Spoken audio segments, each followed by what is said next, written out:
tita-tita, mga kabarks at dalaga at kabataan.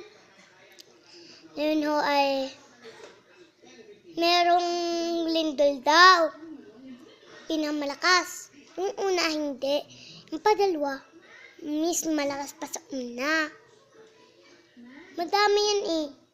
Kaya nga, mag-ingat kayo. Safely full. Oh, baka may share na din ito sa mga kabataan. Nandito na po ako.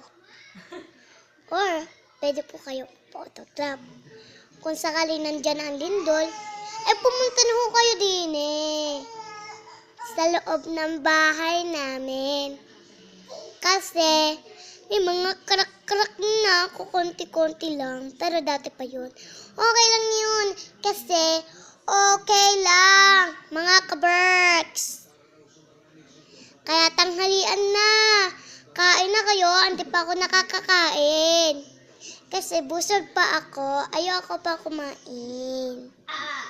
Diba? Ang mga nito ay uso sa mga lugar. Yan. Bundok, makulot, gumuho. Yan. Simbahan natin. Ngayon sa Batangas, totoo yan. Totoo na totoo yan. Okay yan. Kasi, hindi naman na ano. Tapos, nandyan, si Sadako.